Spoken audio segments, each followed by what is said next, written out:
मनुष्य के निर्माण में विद्या संस्थान का भी बड़ा योगदान रह सकता है।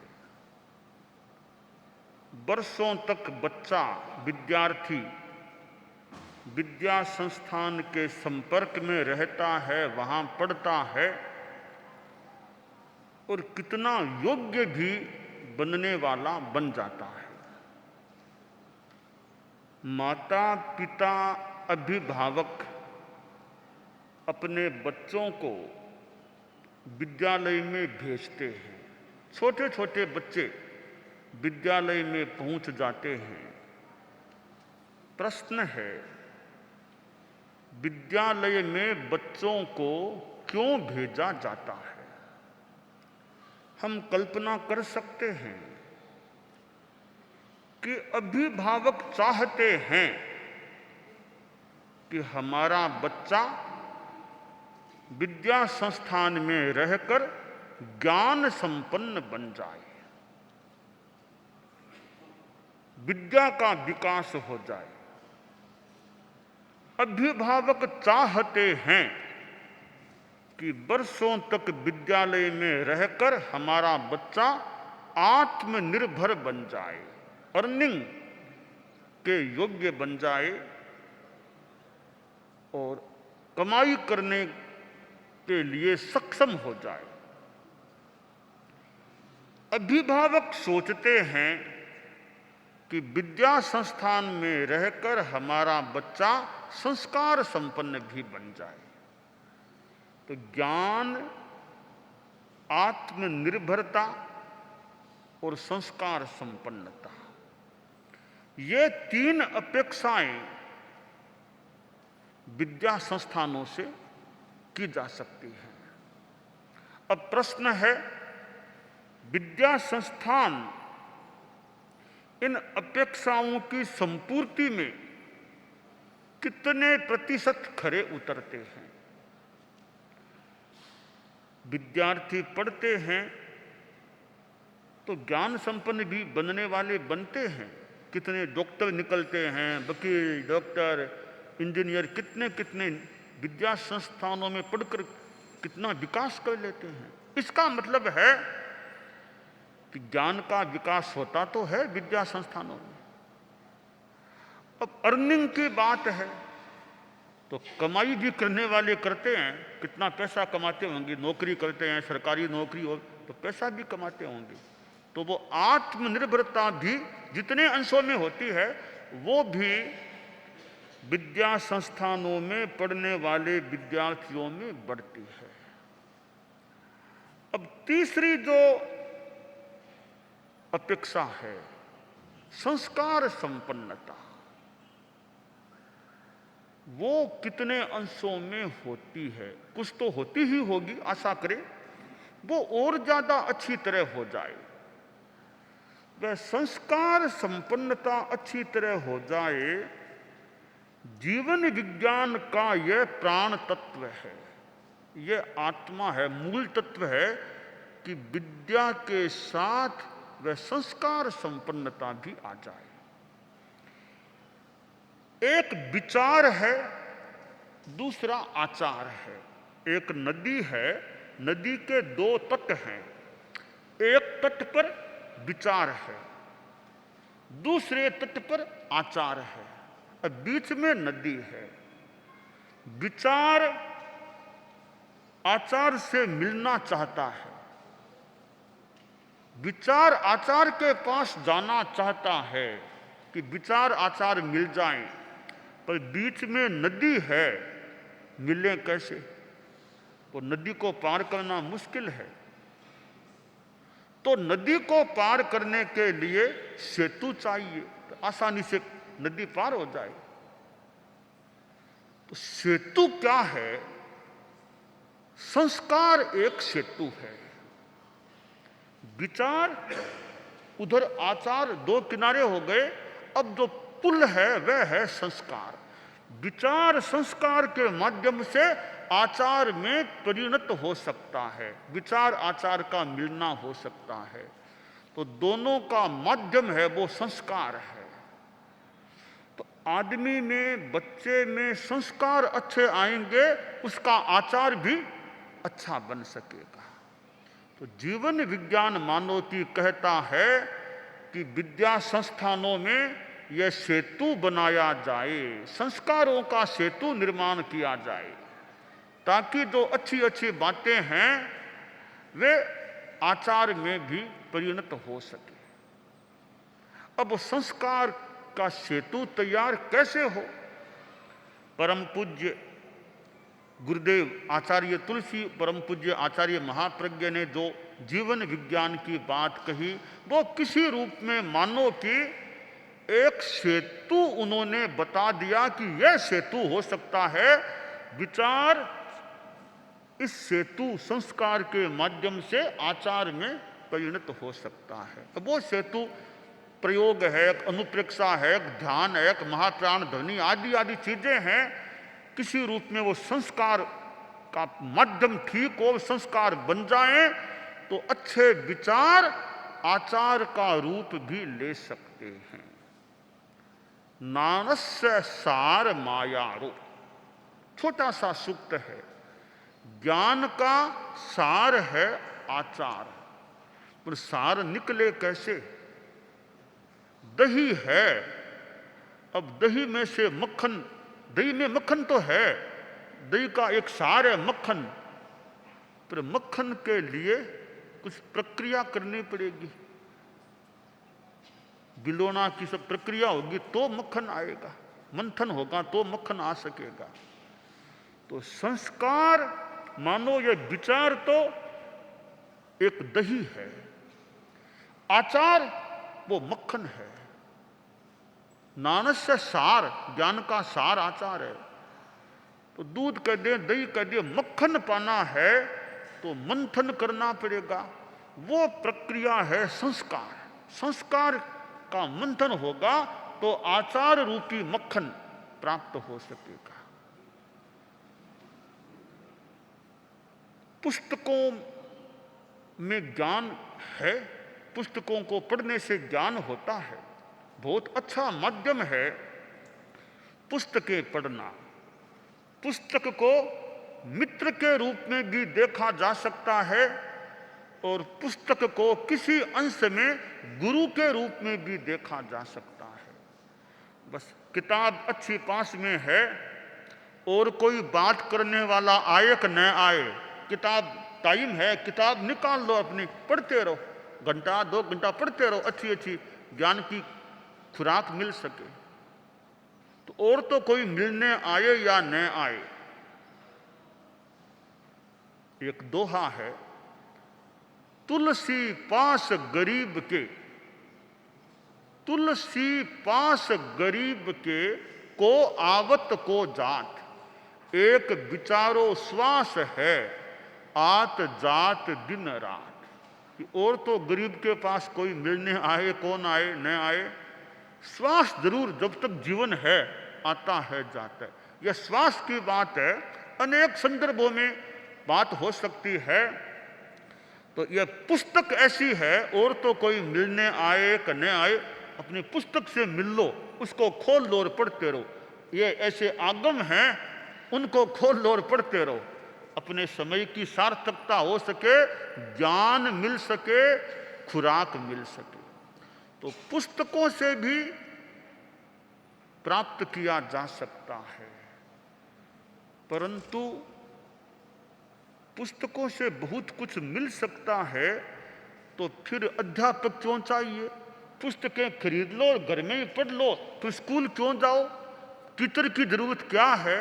तो वहां यह बात है कि किसी भूमिका में तो पुस्तक ठीक है, बहुत कुछ दे दे, पर किसी भूमिका में केवल पुस्तक से काम नहीं चलता, कोई बताने वाला चाहिए, पढ़ाने वाला चाहिए।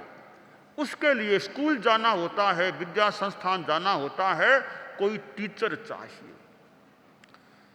तो गुरु होते हैं, किताबें पढ़ ली या किताबों को भी पढ़ने की तैयारी भी करनी पड़ेगी, वो भी उसके लिए भी टीचर चाहिए, गुरु चाहिए। तो विद्यार्थी, इधर शिक्षक, इधर अभिभावक, इन सब का योग होता है। विद्यार्थी पर अभिभावक भी ध्यान दें कि बच्चे में अच्छे संस्कार आए, शिक्षक भी ध्यान दें। बालक है, इधर पालक माता पिता आदि हैं, इधर ये शिक्षक हैं, ये सब का योग ठीक हो, पालक भी ध्यान दे, शिक्षक भी ध्यान दे, तो बालक का अच्छा निर्माण हो सकता है। तो जीवन विज्ञान एक जीने की कला, और जीने की कला की अनेक बातें हैं। ईमानदारी जीवन में आ जाती है तो मानो किसी रूप में जीवन विज्ञान का एक आयाम आ गया कि विद्यार्थी ने ईमानदारी को आत्मसात किया है, तो जीवन विज्ञान आ गया। मास्टर साहब बैठे थे, एकल विद्यालय, एक ही मास्टर थे, और वो काफी बच्चे पढ़ा करते थे गुरुजी के पास। वो एक ही गुरुजी कई विषय पढ़ा देते, गणित भी पढ़ा देते, भाषा भी पढ़ा देते, कई विषय पढ़ा देते। गुरुजी गणित आदि भी पढ़ाते, संस्कृत भी बता देते, और बीच बीच में अध्यात्म विद्या को भी बताते। अध्यात्म का सिद्धांत क्या, वो भी बीच बीच में कभी कभी बताते रहते। प्रार्थना सभा होती, उसके बाद 5 मिनट, 10 मिनट, 15 मिनट, 20 मिनट, जैसा अनुकूलता का अवसर होता, कभी कभी विद्यार्थियों को धर्म, अध्यात्म ये बातें भी बताती। एक दिन विद्यार्थियों की सभा, प्रार्थना सभा हुई, प्रार्थना संपन्न हुई, तो गुरुजी ने अध्यात्म का विषय शुरू किया और कहा, देखो विद्यार्थियों, एक सिद्धांत है कि परमात्मा होते हैं, ऊपर परमात्मा ही विराजमान है। परमात्मा हम सबको देखते हैं, सबको देख रहे हैं। कौन क्या करता है, परमात्माओं से छिपा हुआ कुछ नहीं है। कोई छिप करके भी काम करता है, दूसरा आदमी भले न देखे, परमात्मा देख लेता है। तो कितना ही छिप जाओ, कमरा बंद कर लो, कुछ भी कर लो, परमात्मा सब जगह सबको देख लेते हैं। यह एक सिद्धांत उन्होंने अध्यात्म का, धर्म का बता दिया। ठीक है, वो सभा संपन्न हो गई, विद्यार्थी फिर पढ़ने में लग गए। क्यों, कई दिन बीते, सप्ताह 2 सप्ताह समय बीता, तो गुरुजी ने सोचा कि मैंने इनको एक ज्ञान की बात बताई थी कि परमात्माएं सबको सब जगह देखते हैं, उनसे छिपा हुआ कुछ नहीं हो सकता। तो मेरी बात को पकड़ा कितना इन्होंने, कितना पकड़ा है, इसका थोड़ा परीक्षण करना चाहिए। अपने ढंग के गुरुजी होते हैं, किस तरह बच्चों को संस्कार देना। तो एक दिन फिर गुरुजी बोले, बच्चों एक बात बताऊं? हाँ गुरुदेव फरमाओ। कि देखो मैं गृहस्थ हूं। वो गुरुजी बोले, मैं गृहस्थ हूं, तुम्हें पता होगा मेरे एक बेटी है। हाँ गुरुदेव हमें पता है, आपकी एक बेटी है ना। तो देखो, गुरु की बेटी तो बहन होती है। हाँ हाँ गुरुजी, गुरु की बेटी तो बहन ही होती है। तो देखो, अब तुम्हारी बहन की थोड़े ही दिनों के बाद में शादी होने वाली है, तो अपनी बहन की शादी के लिए कुछ सहयोग करोगे? तुम्हारे गुरुजी के पास ज्यादा तो पैसा है नहीं, शादी के लिए पैसा चाहिए, अपनी बहन की शादी के लिए थोड़ा उपहार पैसे का दोगे? हाँ गुरुजी देंगे। तो कल लाओगे? हाँ कल ले आएंगे। एक बात का ध्यान रखना, जितना तुम लाना चाहो, 5 रुपया, 2 रुपया, 10 रुपया, कोई न देखे तब तुम घर में अपने माता पिता की अलमारी आदि में से पैसा निकाल लेना। कोई न देखे, कल ला करके मुझे दे देना। हाँ गुरुजी ये काम कर लेंगे। छुट्टी हो गई, बच्चे गए। अब सबका एक बात कहे, कब मौका मिले, माता पिता सब काम में लगे हों, तब अलमारी से पैसा निकालना है। प्रयास किया। अगले रोज विद्यार्थी फिर आए विद्यालय में, गुरुजी बैठे, प्रार्थना सभा हुई। गुरुजी बोले, बच्चों याद है ना, मैंने कल एक काम तुमको दिया था, अपनी बहन की शादी के लिए सहयोग राशि लाना है। हाँ लाए गुरुजी, आओ, एक एक बच्चा क्रम से आओ, उस मेज पर जो लाए हो पैसा वो यहां रखते जाओ। सब अपने अपने रुपयों को, पैसे को पैकेट में अपना नाम लगा लेना, पैकेट बना के नाम लगा लेना, फिर यहां रखना। ठीक है, कोई कागज में सबने पैकेट बना लिया, नाम लगा दिया, गुरुजी के पास पंक्तिबद्ध आते गए रखते गए। और सारे विद्यार्थी आ गए, एक विद्यार्थी खड़ा नहीं हुआ, आया नहीं, एक ही बचा। तो गुरुजी ने कहा, अरे तुम लाए नहीं सहयोग राशि। तब वो बच्चा खड़ा हुआ, खड़ा रह गया कि लाए कि नहीं, न सिला दी, नहीं लाया। इधर आओ, क्यों नहीं लाए? इतने बच्चे मेरे कहने से सहयोग राशि लेकर आए हैं, उन्होंने कहा रखा है, तुम क्यों नहीं लेकर आए? बस मैंने कहा था ना कल, तुम क्यों नहीं लाए? तुम्हारी बहन ही तो है मेरी बेटा। हाँ गुरु बहन है, मैं बहन मानता हूं आपकी बेटी को, तो फिर क्यों नहीं लाए? अब वो लड़का बोला कि गुरुजी आपने कल कहा था, आपने कहा बेटी है, बहन है, ठीक है, हम बहन तो मानते ही हैं, उसके लिए शादी के संदर्भ में सहयोग राशि लाना। साथ में एक बात आपने कही थी, कोई न देखे तब पैसा उठा के लाना। तो गुरुजी मैं घर गया, ध्यान दिया, पिताजी तो बाहर गए हुए थे, माँ रसोई में लगी हुई थी, तो मौका था अलमारी खोलने का। मैं अलमारी के पास चला गया, अलमारी को खोलने वाला ही था, इतने में मुझे याद आया कि कुछ दिनों पहले गुरुजी ने कहा था कि परमात्मा सब जगह देखते हैं, सब कोई ऐसा स्थान नहीं होगा जहां परमात्मा नहीं देखते।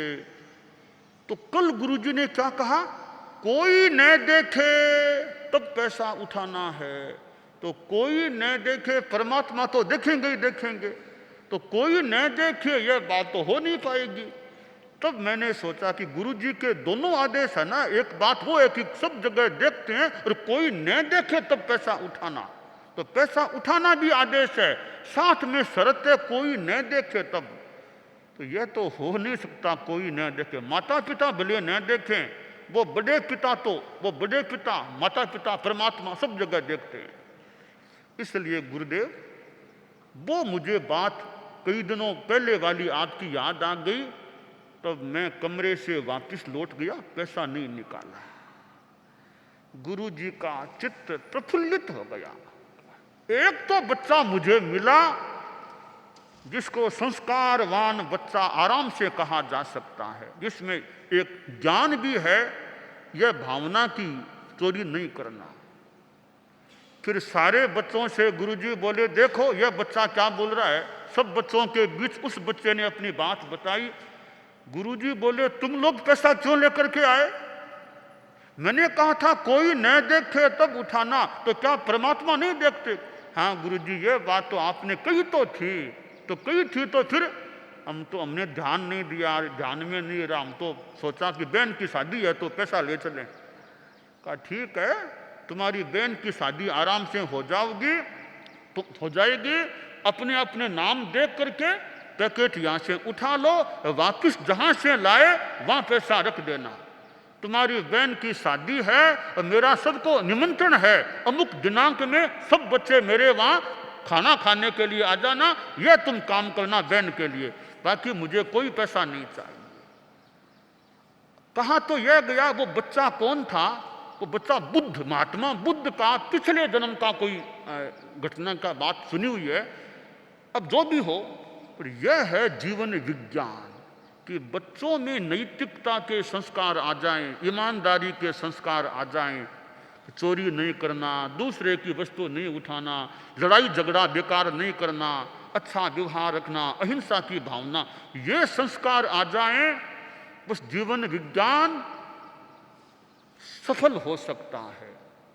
और उसके लिए प्रयोग भी हैं, कैसे श्वास लेना, क्योंकि शारीरिक विकास भी चाहिए, बौद्धिक विकास भी होना चाहिए, साथ साथ मानसिक विकास और भावात्मक विकास भी होना चाहिए। आईक्यू का महत्व है, इंटेलेक्चुअल कोशेंट का महत्व है, तो ईक्यू इमोशनल कोशेंट का भी विकास होना चाहिए। तो बौद्धिक क्षमता बढ़े, बहुत अच्छी बात है। साथ में भाव शुद्धि, भावात्मक शुद्धि भी बढ़नी चाहिए। तो आज यह अनुव्रत उद्बोधन सप्ताह के अंतर्गत दूसरा दिवस है जीवन विज्ञान दिवस। तो जीवन विज्ञान या जीने की कला का विज्ञान और महाप्राण ध्वनि, महाप्राण ध्वनि जीवन विज्ञान के प्रयोगों में महाप्राण ध्वनि, आप लोग थोड़ा सा स्थिरता से मेरुदंड को और गर्दन को स्थिर करके शरीर को थोड़ा ढीला छोड़ के भ्रमर की भांति वो गुंजन की तरह महाप्राण ध्वनि पहले एक बार आप देख लें।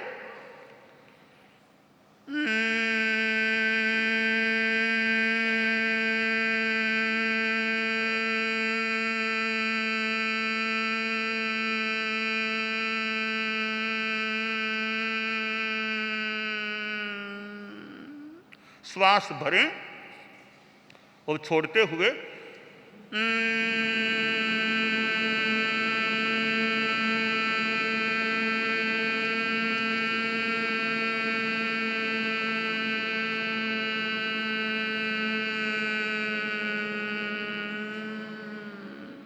श्वास भरें,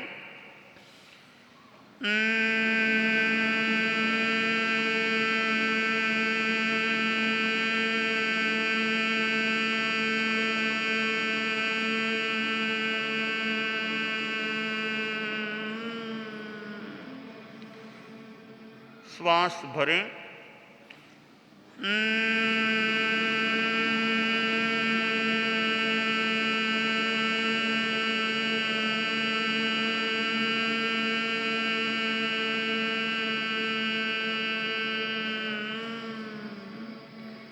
श्वास भरें,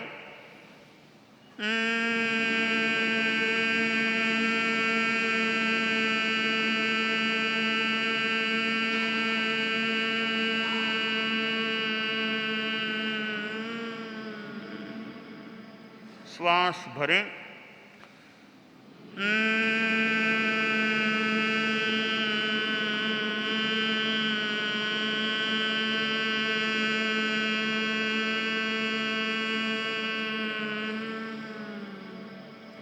श्वास भरें,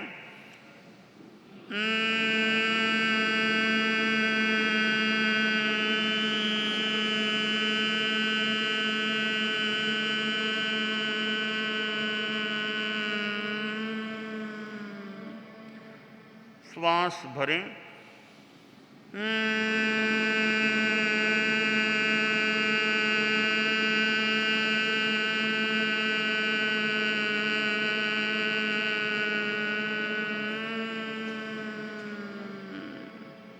ऐसे कुछ प्रयोग बच्चे करते रहें, उनकी मानसिक स्थिति अच्छी रहे, भाव शुद्धि हो सके, अच्छी प्रेरणाएं मिले, अच्छे संस्कार मिले, तो यह मानो जीवन विज्ञान का परिवार है। प्रयोग भी हैं, प्रशिक्षण है, कुछ शिक्षा प्रशिक्षा दी जाए तो एक अच्छी पीढ़ी का निर्माण हो सके। हमारे यहाँ ज्ञानशाला बच्चों की है, समाज में ज्ञानशाला भी चलती है। ज्ञानशाला भी एक बाल पीढ़ी के निर्माण का उपक्रम है। तो अच्छा निर्माण होता रहे और हमारी विभिन्न संस्थाएं भी अपने अपने ढंग से काम करती हैं। तो आज यह जीवन विज्ञान दिवस है। हमें जीने की कला, आध्यात्मिक कला, अध्यात्म कला, धर्म कला, नैतिकता जैसे संस्कारों का विकास हो, यह काम है।